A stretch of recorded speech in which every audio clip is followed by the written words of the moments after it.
Governor Cuomo's executive order, which we'll be getting into very soon. So first off, I just want to welcome all the members of the task force. We have everyone in alphabetical order, and I give everyone an opportunity for a minute or so if you want to go up and the charge for the panel forward. So I don't his offices.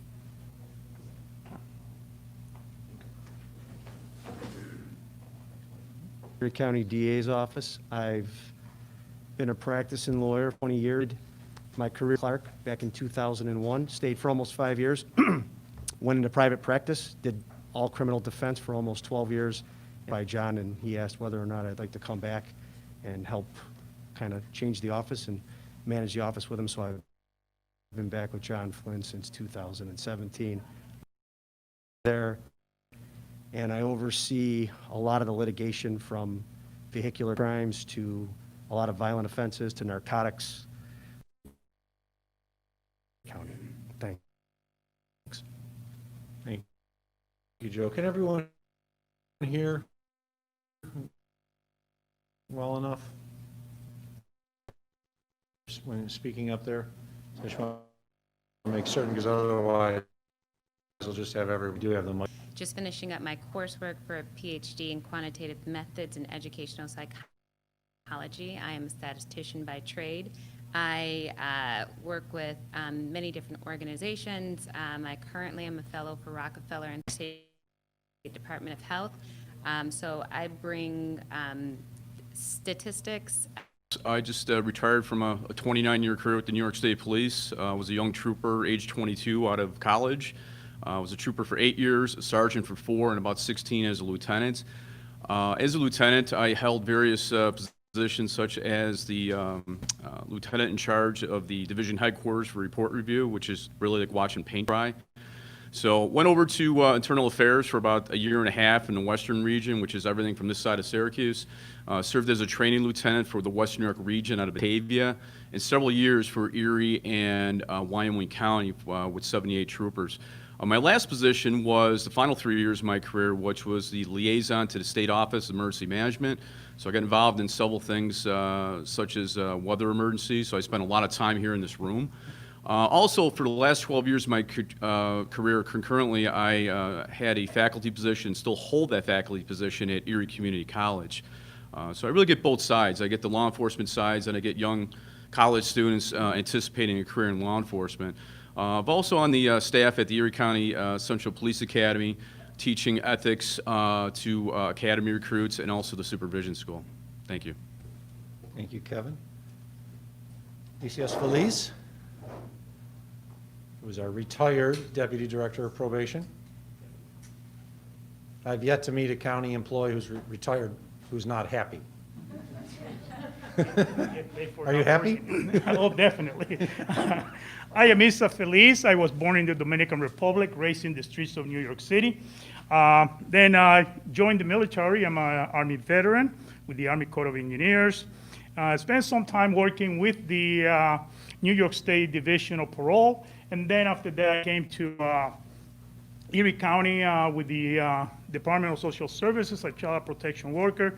And then in to the Erie County Probation Department, where I recently retired as Deputy Commissioner of such department.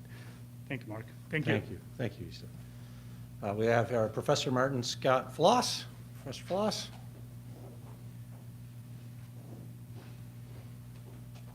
And for the record, we also have representatives of the Sheriff's Office here, including Under Sheriff John Greenan, Chief Scott Joslin of the Police Services Division, and Triple D, as we like to call him.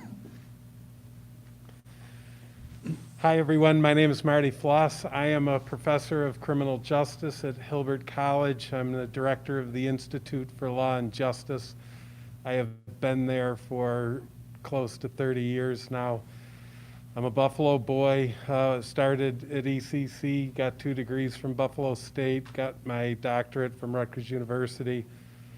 In regards to this kind of stuff, for about 6 years, I was the federal monitor or the federal monitor reviewer of the Buffalo Police Department. They had a memorandum of agreement for the use of force, so it was a consent degree, and I oversaw that. We started a graduate program in criminal justice administration about 11 years ago. It's been going really great, and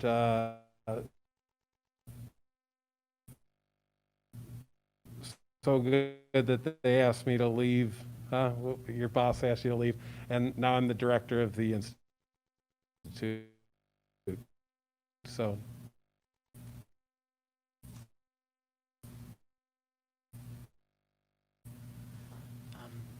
Hi, good evening. Was most of the year with the Legal Aid Bureau for the last 2.5 years. I recently joined the Partnership for the Public Good as a policy fellow focusing on criminal justice. I also serve on the Corrections Advisory Board with ESA, and I'm excited to get into this work with all of you. So. Thank you, Miles. We're joined by the supervisor of the town of Eden, Melissa Hartman, which town of Eden is part of the jurisdiction for the Erie County Office.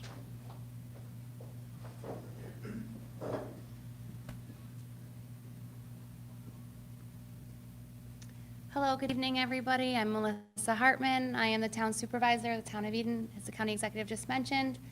We have a small police department in my town, so this will be very helpful through that, but also with the last 5 years, this is my first year of my second term. We've overseen the police department as well as fire commissioner. My background is in higher education administration with the University at Buffalo. Thank you, Supervisor. We're also joined by Holly Hubert. Ms. Hubert?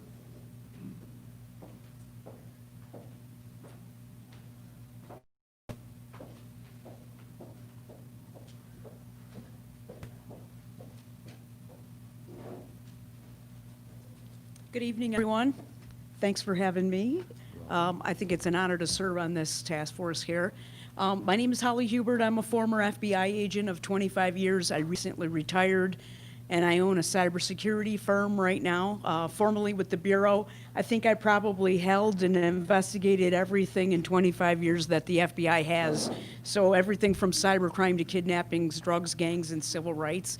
And I was a former supervisor of one of the first cyber squads in Buffalo, and when I retired for the last 4 years, I was the second in command of FBI Buffalo and had supervisory oversight for actually all of the federal crime in the 17 counties of Western New York. So I'm looking forward to serving with all of you, and it's a pleasure to meet all of you. Thanks again. Thank you. Springville Mayor Bill Krebs is also on the panel. He's not here right now. He actually has the longest drive because if the next community over from Springville is actually in Cattaraugus County. So hopefully he'll be here soon. We're also joined by Margaret Murphy, attorney, who is also a former Buffalo City Court judge.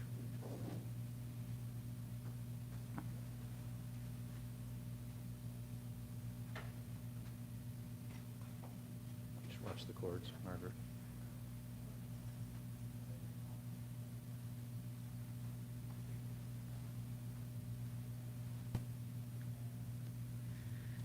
Yes, my name is Margaret Murphy. I've been an attorney for 33 years. I'm a former Buffalo City Court judge.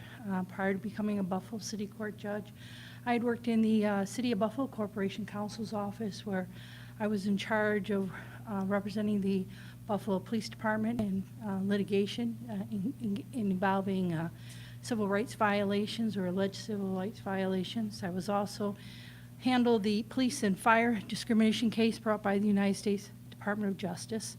I'm currently the General Counsel at the Erie County Water Authority. Thank you, Margaret. We also have on the panel, join with us today, Olivia Owens. Olivia? Once again, watch out for the cords.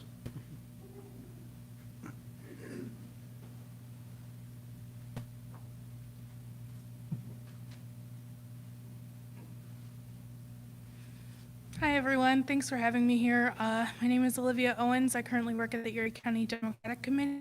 I'm a recent graduate of Canisius College, where I did a lot with racial diversity and racial justice. Considering our campus is a PWI, I was involved in a lot of different boards and things to bring racial diversity and that kind of thing to Canisius. I'm very excited to serve on this panel. Thank you. Thank you, Olivia. We're also joined by Brittany Pemberthy.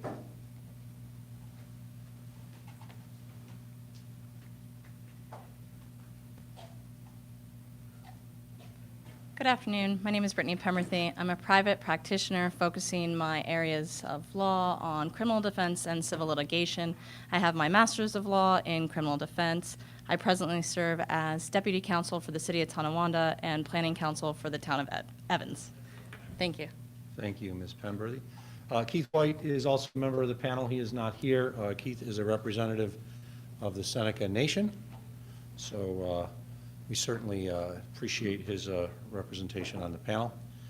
So we are going to talk a little bit about the executive order. You all have with you, if it was provided to you today, you may have already hopefully downloaded it, the guidance and executive order that is, oh, Bill Krebs is here. I see Bill. So do you want to say a few words? Everyone just introduce themselves. Yeah, thank you for the invitation to me on this committee. Unfortunately, you got to come up to one of the two microphones, Bill. So that's okay. I said he had the longest drive, so it might take him a little longer to get here.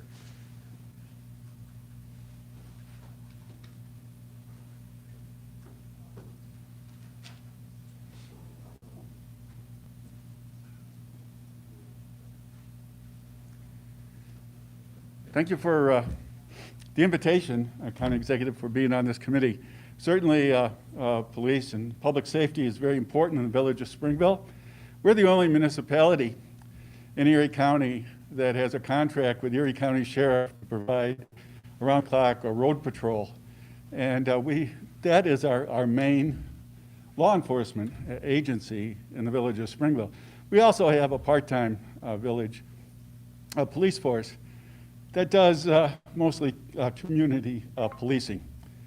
So this is very, very important to the village of Springville residents and to myself. Personally, I'll tell you a little story about my family. My son and my daughter-in-law are in the foreign service. I have two grandchildren who are African by birth and American, United States citizens by adoption and immigration.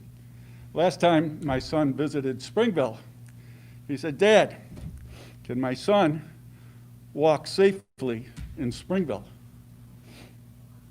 He was talking about a black young man walking on the village streets of Springville, and he was questioning me whether it would be safe. So Black Lives Matter, even in rural America, and certainly personally to me. So thank you very much. Thank you, Mr. Mayor.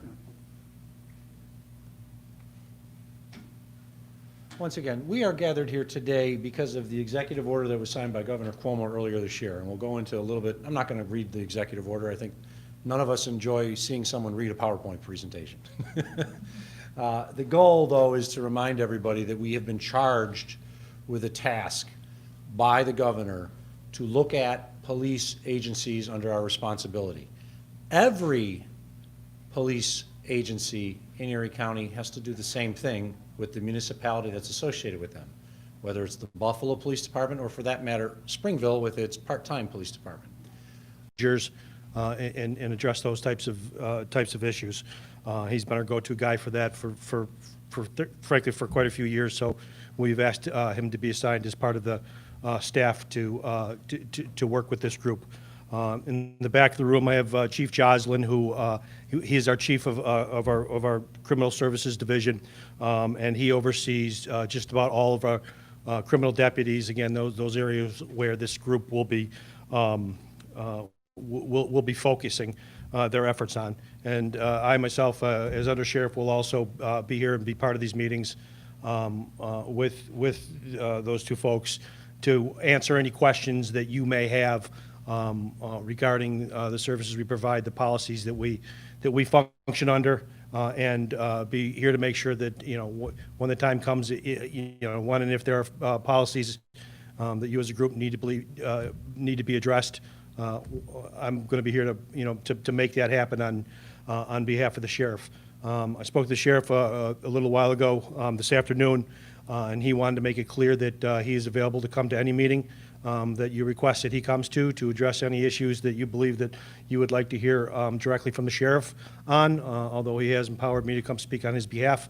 But he is more than happy to come and address you personally if there's something that you need to discuss with him. And he also wanted me to make it clear to this group that, that we will be here for each meeting.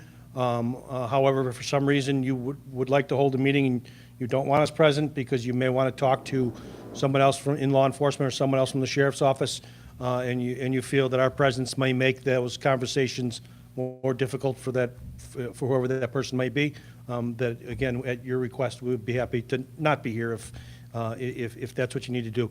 We're looking for just a fair and open process.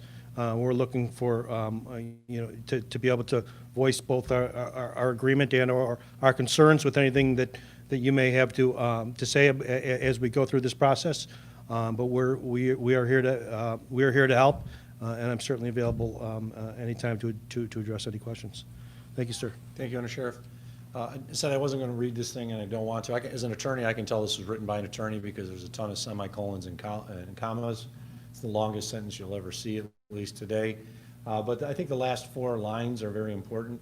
When we're talking about what we're doing here, it's tailored to the specific needs of the community and general promotion of improved police agency and community relations based on trust, fairness, and accountability and transparency, and which seek to reduce any racial disparities in policing. It's a lot just in that last 4 lines, nevertheless, the whole sentence. This plan shall be offered for public comment in the end. The public will play a role in the formulation of the plan. They actually will have, we're planning, as we'll talk about with regards to meetings moving forward, we plan on having 2 meetings in October that are solely dedicated to taking comments from the public. One of them may be in person, one will definitely be virtually, and as you'll see, we're also going to have a repository on an email for all public comments, and if individuals can't attend a meeting but they still wanted to talk about the subject matter. And as you have a copy of this, all must be done as a collaborative process as defined in the guide provided by the state. This is online for those who may be watching at home or reviewing this later. The New York State Police Reform and Reinvention Collaborative, Resources and Guide for Public Officials and Citizens. And I'm going to go through a lot of this guide because I think it sets forth what we have to do going forward. Simple as that, our charge. And if we do it right, I think we'll have a process that engages the entire public, and we'll feel very comfortable at the end that we have a plan, a reform plan that is representative of what the needs of the entire community are. When I say entire community, I mean all of Erie County, not just 1 or 2 locations, but all. So what does that mean, and what should this process include? Well, we have to review the needs of the community served by its police agency and evaluate the department's current policies and practices. Sheriff's Office has some specific locations where they are the only ones, but they also have responsibilities associated with the whole county. And I know in the Sheriff's Office, they work and assist Buffalo PD, just like they work and assist Cheektowaga PD and others, just as much as they are in Springville or other areas. So it is truly encompassing for the greater community. Have to establish policies that allow police to effectively and safely perform their duties. Our goal is to assume that we're doing what's best for all involved, the greater community as well as the officers that represent the sheriffs, the deputies, so that we're also protecting them as well. We are going to involve the entire community in the process as much as the community wants to be involved. It's going to be an open process. We'll be developing policy recommendations resulting from this review and offer a plan for public comment. So we're going to take public comment. There'll be a working period, as we'll show, in which we develop a plan. Then we'll take more public comment on that plan before this panel officially prepares a plan to present to the legislative body, which is the Erie County Legislature, for adoption and ratification by April 1st of 2021. And we'll go a little bit more into those timelines later. And then we have to certify as a county, once the legislature acts, that this has been done and given to the state budget office by April 1st of 2021, or April 21st, excuse me.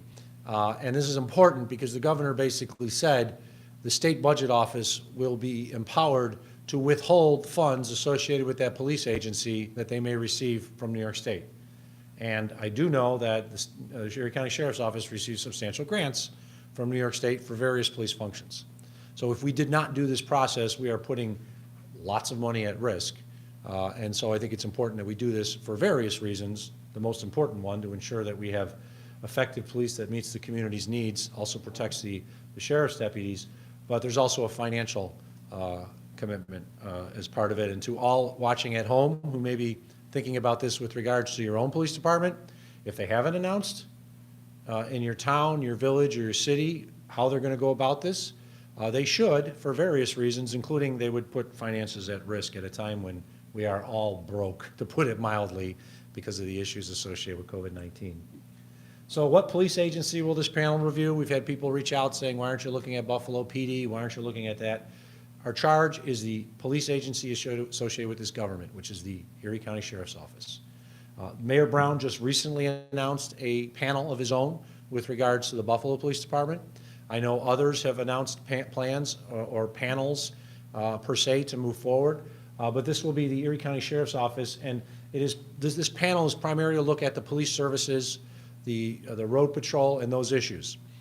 It is not directed under the charge from the governor or the guidance to other issues such as the jails and jail management. We actually have an Erie County Community Advisory Board with regards to the jails, of which Miles Gresham noted he's on it, as well as Issa Felice. We already have that in place. We certainly will assume that we'll be hearing from about those issues in the public, but the primary responsibility of this task force, this panel, is to address the issues associated with the policing functions of the Erie County Sheriff's Office, which are very large. And I'll go into a little later about how we're going to sort of describe that. So the information you're going to see just talking about is in the guidebook. And there's a lot of information in the guidebook. It's very, very important.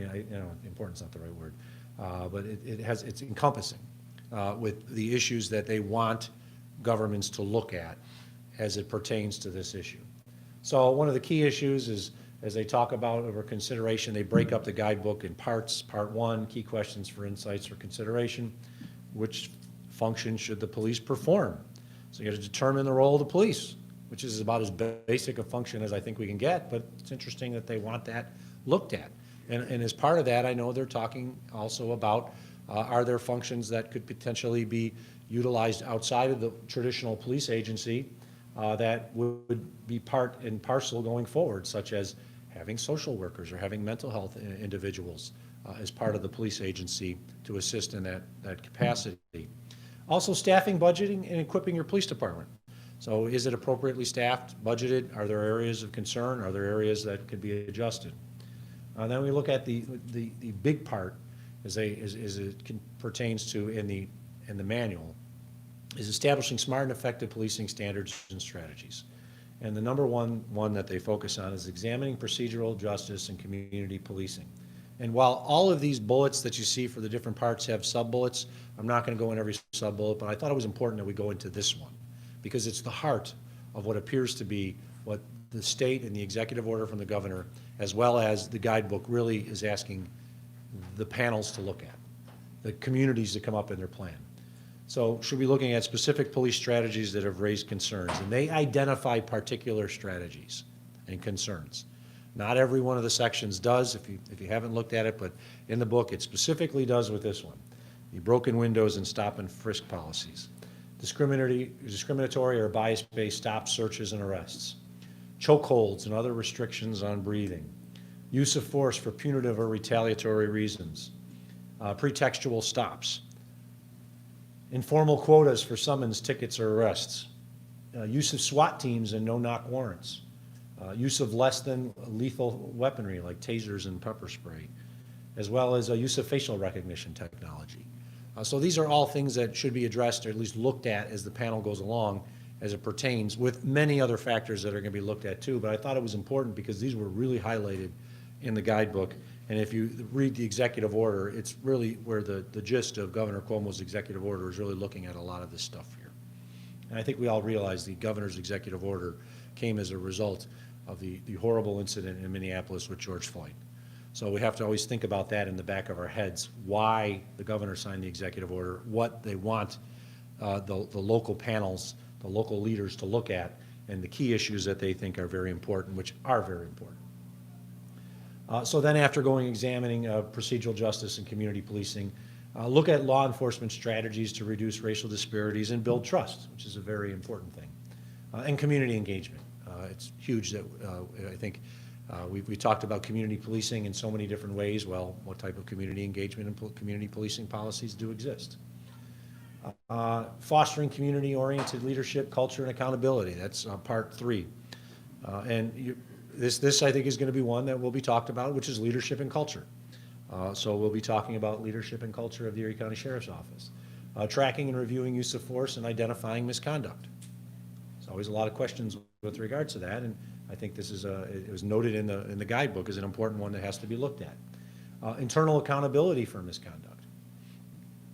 Citizen oversight and other external accountability, as well as data technology and transparency. So, I mean, they're going after, these are in some ways, depending on your side or your point of view, from either the last 2 I talked about, these are hot button issues when it comes to policing.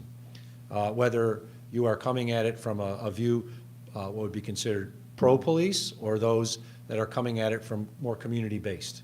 And I think it's very important that we look at that, because if this process is going to work out, it has to be a fair, open process where all of these issues are discussed and given an opportunity for the public to be heard, as well as the Sheriff's Office to be heard, and at the end, come together hopefully with a plan that creates a better Erie County Sheriff's Office and a better community.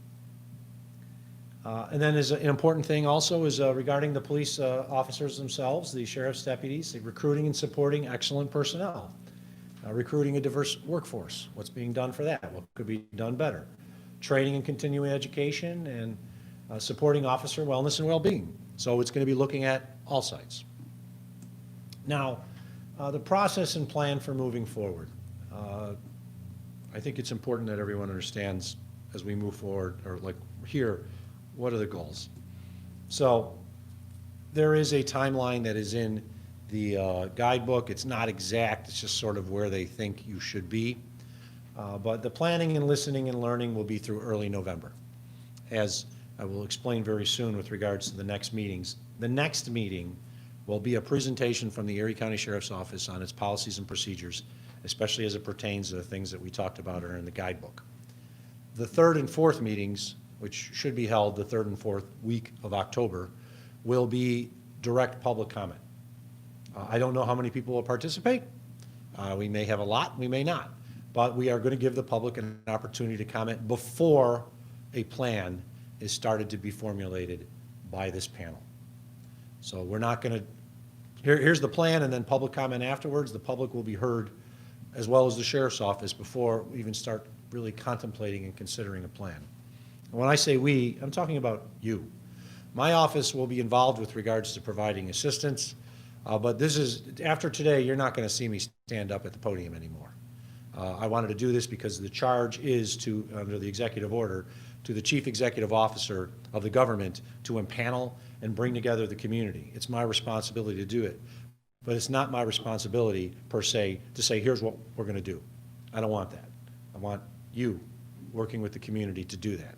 So, as a result, we'll be planning and listening and learning. Draft initial proposals in early November through the end of this year.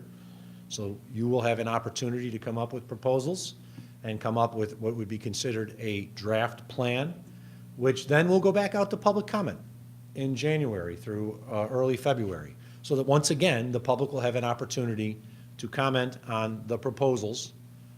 So really the public's getting multiple bites of the apple to bring up their concerns and then review the plan and determine if they feel it's appropriate and other items should be addressed or not. And then revise and ratify this plan for this panel through February 28th. Now, there's a reason why February 28th. Because the Erie County Legislature has to ratify the plan by April 1st.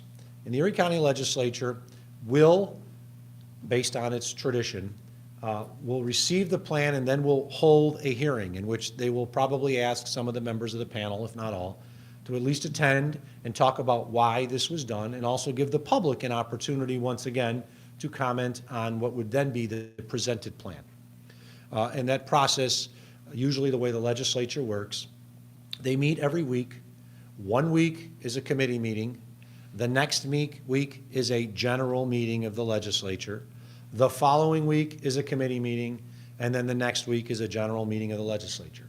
So the goal would be to present to the legislature by March 1st the plan as proposed by the panel, so the legislature has at least one and probably two committee hearings in case they decide they want to have callbacks and bring people and ask questions as to why it was done.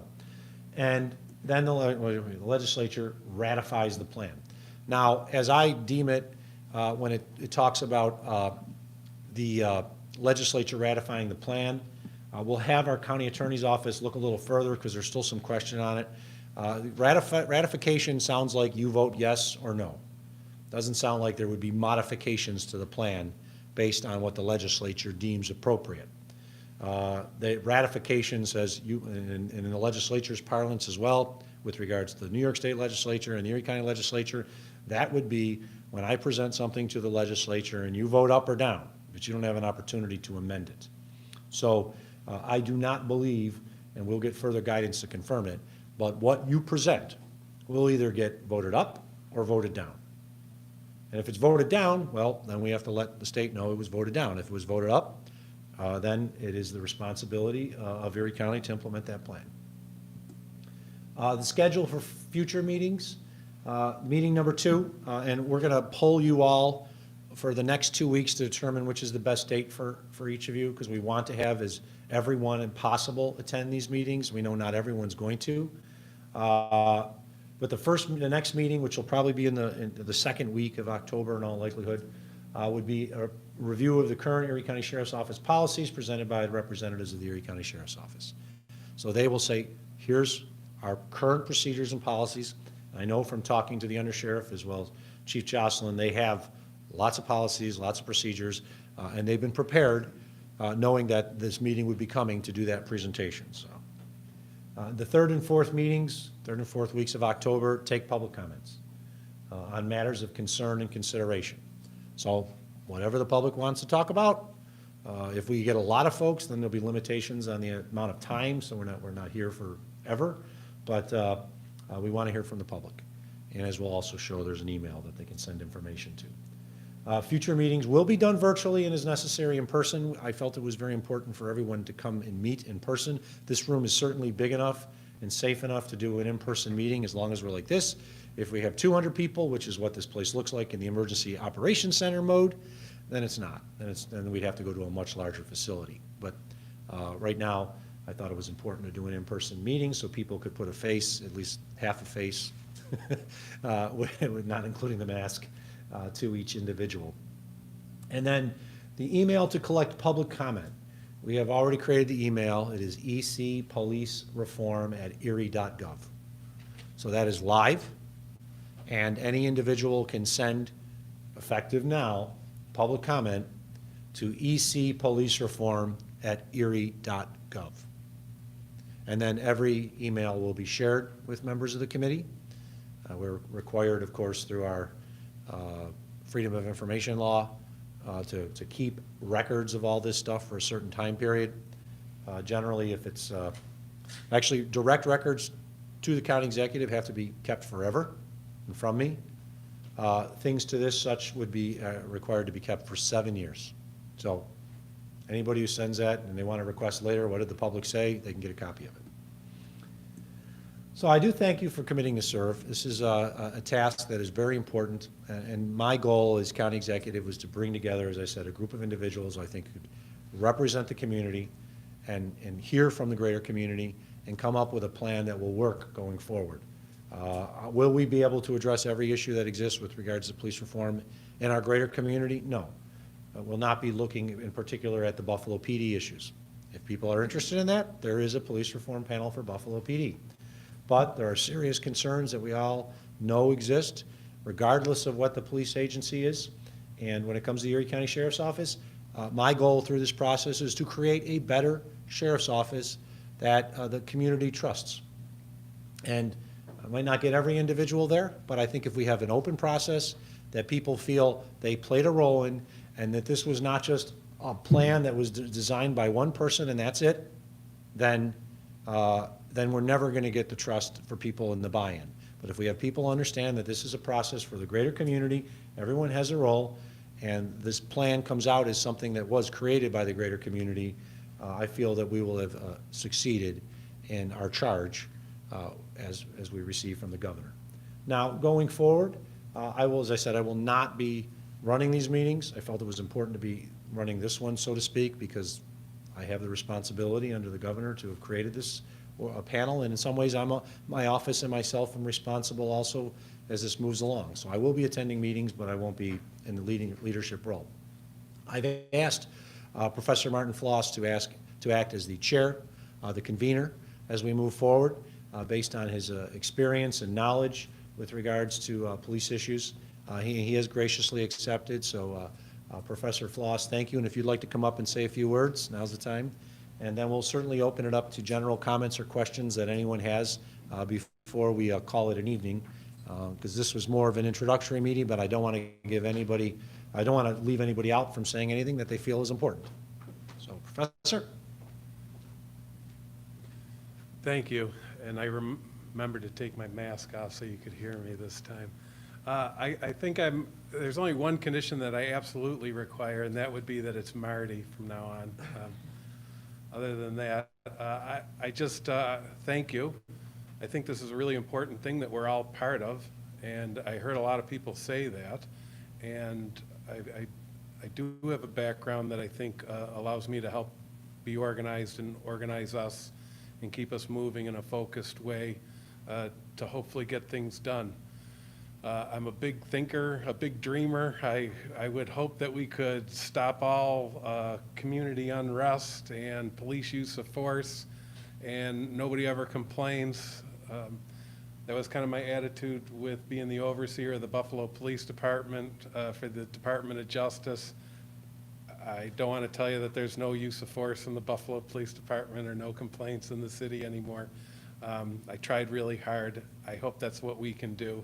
My hope is that we can be open, honest, and fair, that we can be transparent to everybody in the whole community, and that we work hard to build a better community.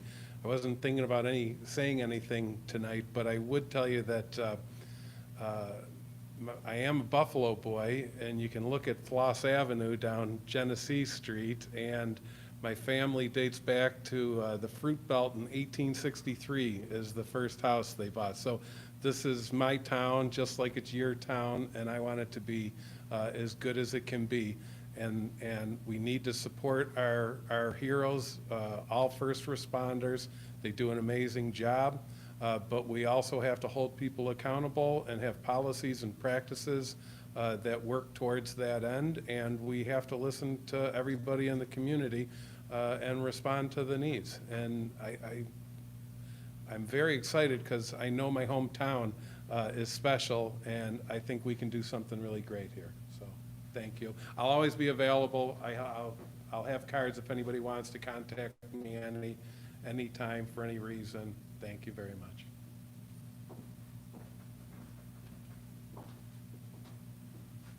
Thank you, Marty.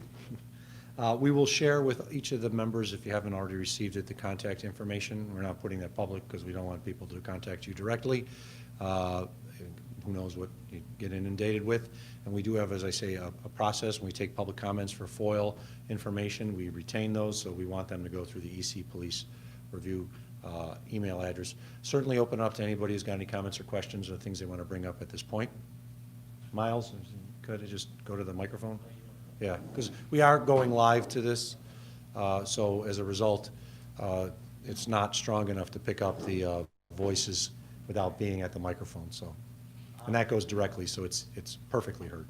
So I don't know that it was worth coming all the way up here to ask this, but is Central Police Services housed under the Sheriff's Department? And No. Okay, and is that under the scope of this task force at all?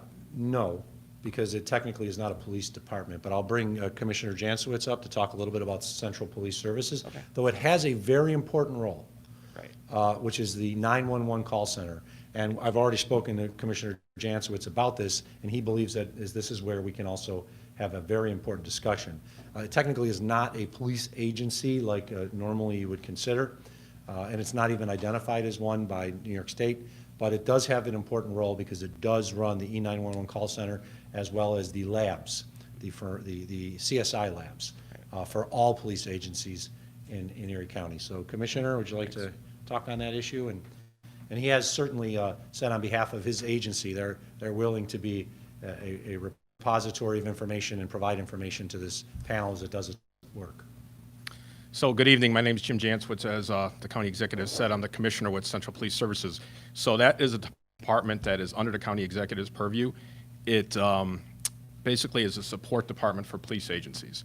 So the police forensic lab, which is where all evidence is seized, when it's seized, is brought to for examination, whether it's DNA, chemistry, firearms, you name it. Those are the folks that analyze that.